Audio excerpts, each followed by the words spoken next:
반갑습니다. 성도 여러분. 하나님 말씀을 전한다는 게 굉장히 어렵고 힘든 것 같습니다.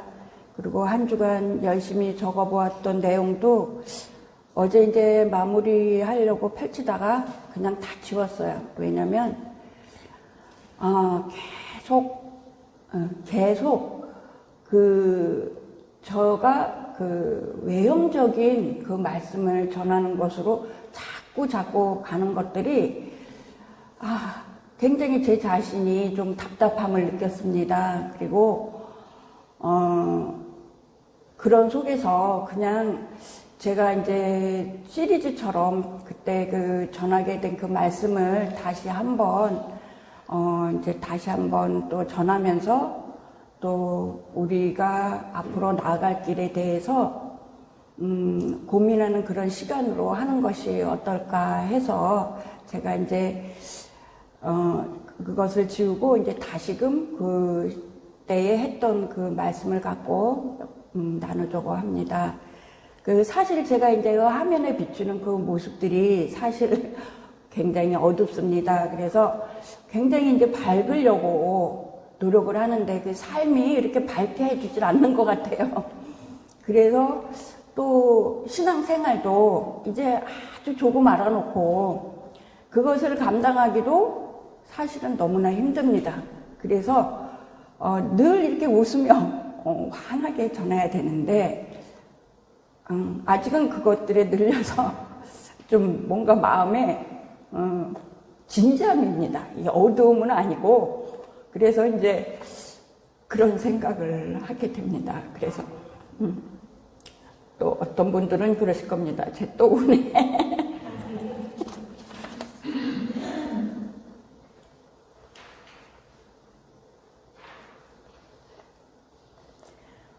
사실 이제 부족한 게 너무나 많고 너무나 감정적이고 또 그렇기 때문에 사실은 숨고자 하는 마음이 더 큰 사람으로 이제 살아왔습니다. 그런데 이제 우리 거인의 정원에 이제 전도사의 자리가 되고 또 작지만 또 훈련을 해야 되기 때문에 또 목사님이 이렇게 이 자리를 마련해 주셨는데 사실은 매번 피하고 싶고 매번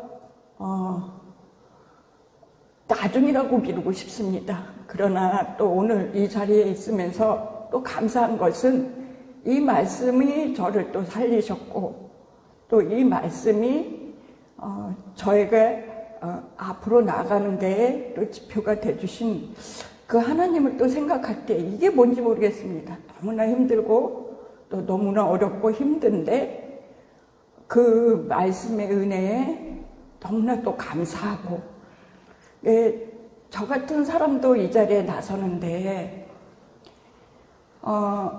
우리 요즘에는 자기의 이제 그 말씀, 그러니까 자기의 의견으로 많은 사람들이 서로 갈등을 하고 또 자기의 그 가치관에 따라서 많은 갈등이 있는 것을 보았습니다. 그러나 우리 거인의 정원에서는 이 말씀으로 치유받고 말씀을 알아감으로 저희가 그동안 그 어두움에 있었던 저희가 빛이신 주님을 향해 한 발자국 나갈 때 사실 괴로운 건 저희의 어둠을 볼 때라고 생각합니다.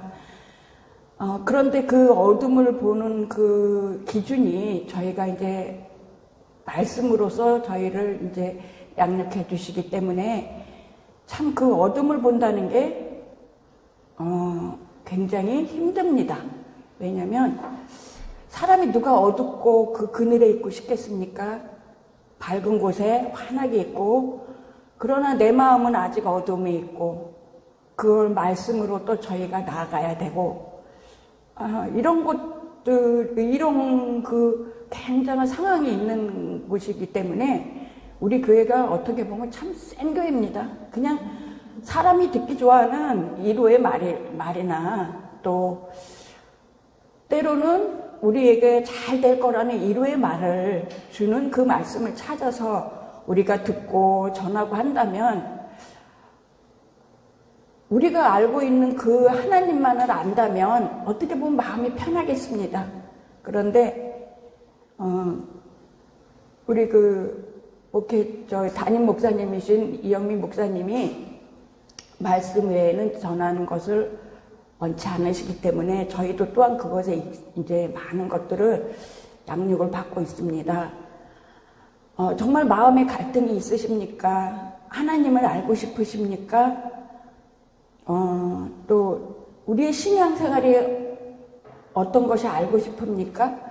저는 저희 교회에 대해서 이렇게 말하고 싶습니다. 힘들고 어렵지만 그 길을 같이 가고 싶은 사람들은 오십시오.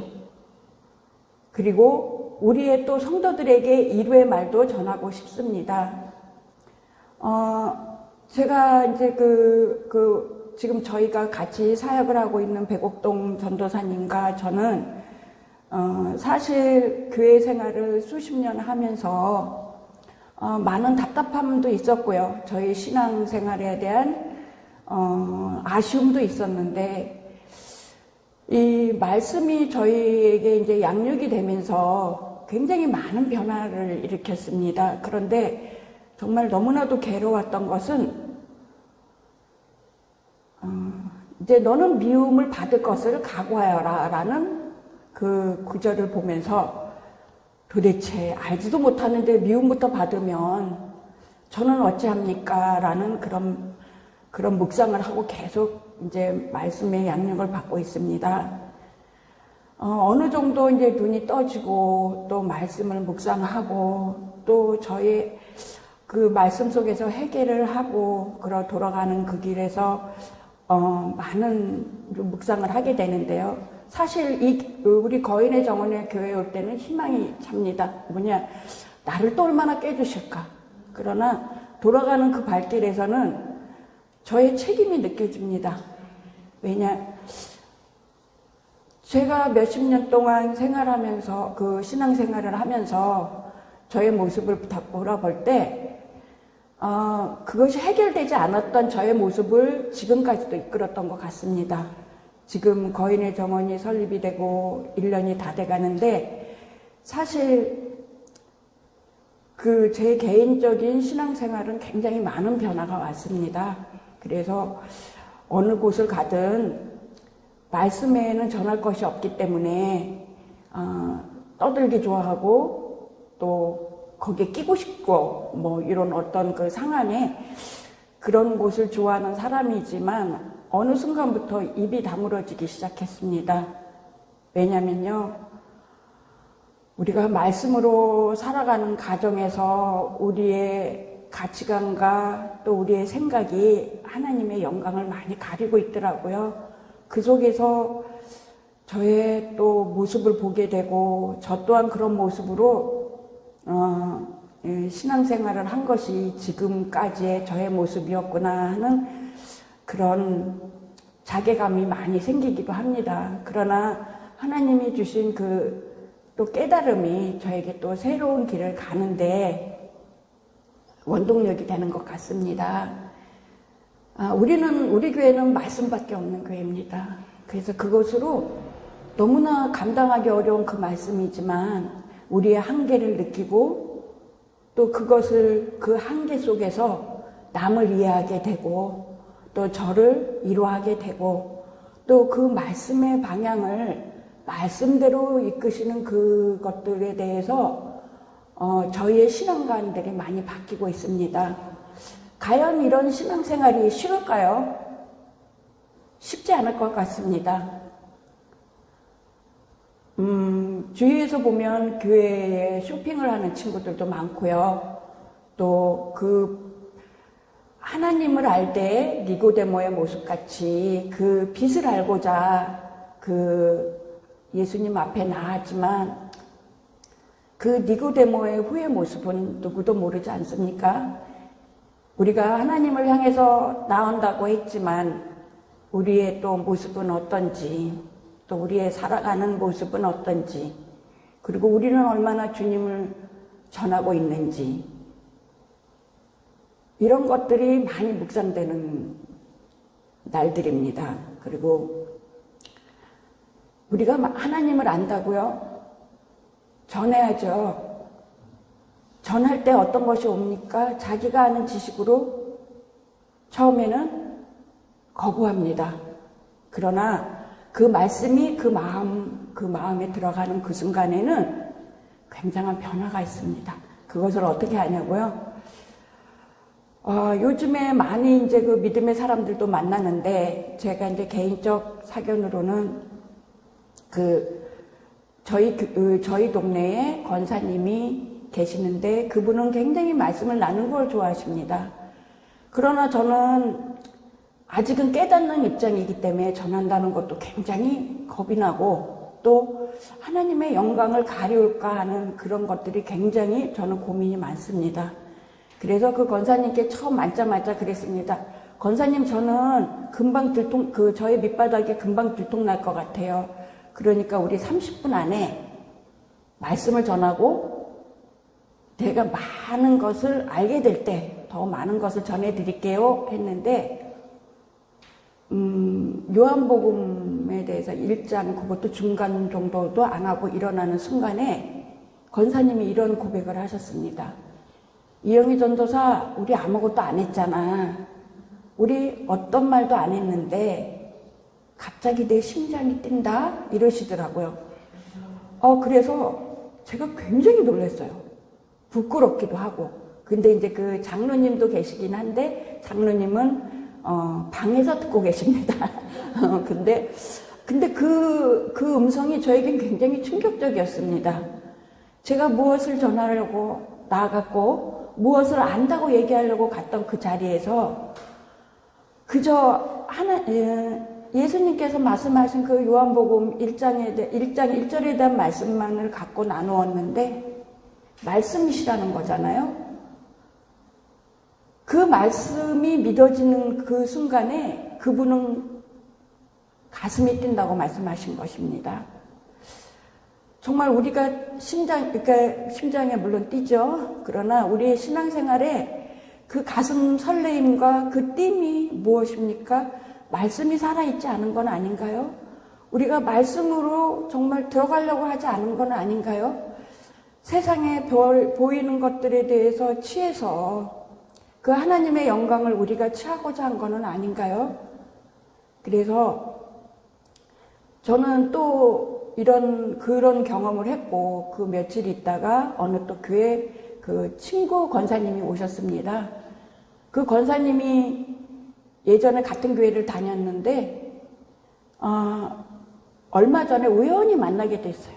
그래서 이제 이런저런 상황을 얘기하고 말씀에 대한 얘기만 몇 마디 나눴는데, 이분이 이러시더라고요, 저보고. 그동안 무슨 일이 있은 거야? 그러시더라고요.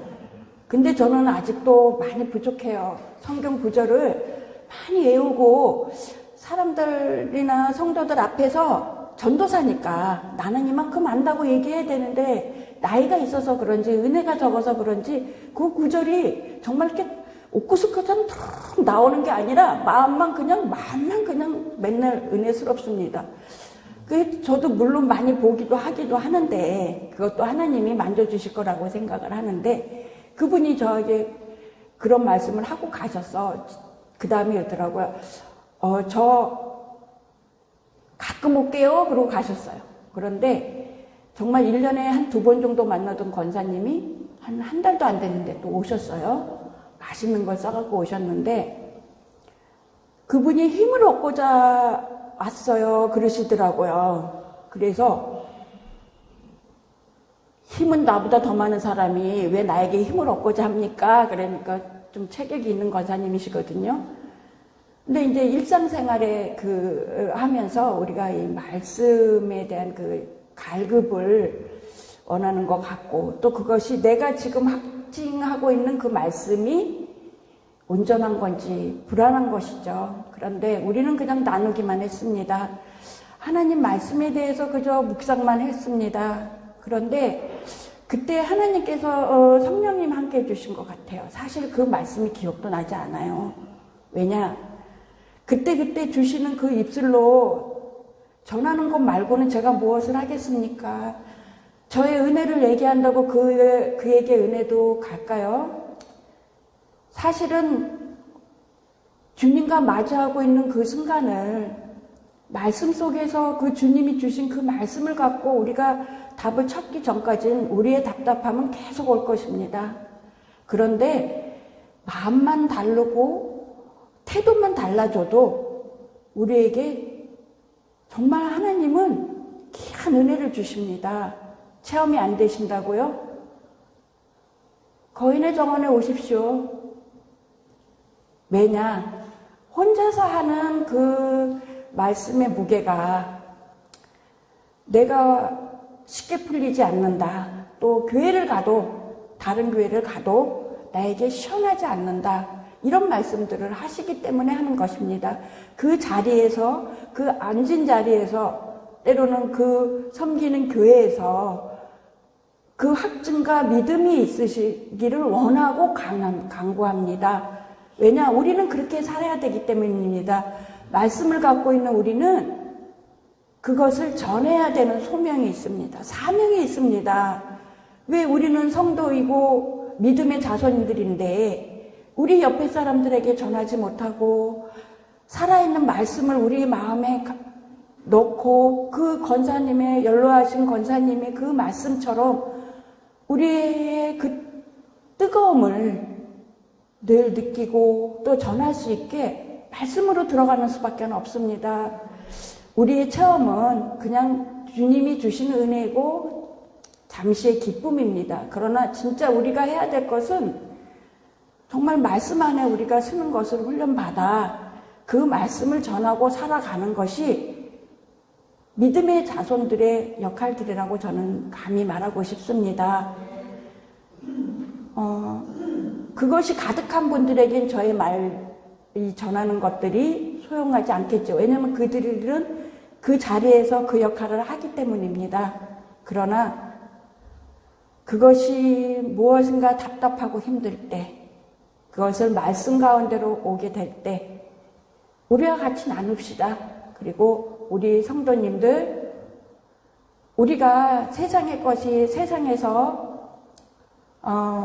많은 권력과 돈을 갖고 있지 않고 우리는 하루하루 일용할 양식을 위해서 기도할 수밖에 없고 우리는 또 우리의 죄를 위해서 회개하고 또 우리의 그것들을 또 죄지음을 하나님 앞에 꿀 수밖에 없는 우리들입니다. 그러나 말씀으로 양육된 우리는 정말 기쁘지 않습니까? 어느 교회를 가서 성도들이 있는 자리에서 우리의 기쁨을 얘기할 수 있습니까? 왜냐? 그렇지 않은 성도들도 있기 때문입니다. 그러나 이 자리에 있는 우리 이 거인의 정원의 성도들은 100% 만장일치로 주님의 은혜 가운데 우리가 무엇을 전해야 될까? 또 우리의 삶 속에서 우리는 어떤 것들을 해야 되는 것인가? 우리는 우리의 한계를 얼마만큼 인정할 수 있을까? 말씀 안에서 그것들을 고민하는 우리 성도들은 정말 복된 자녀들이라고 생각합니다. 그래서 전하십시다. 삶에서 전하고 또 교회에서 전하고 이웃에게 전하고 그것이 우리의 삶입니다. 그 자리에 있는 우리를 이 자리에 계시는 하나님께 영광 올려드립니다. 감사합니다.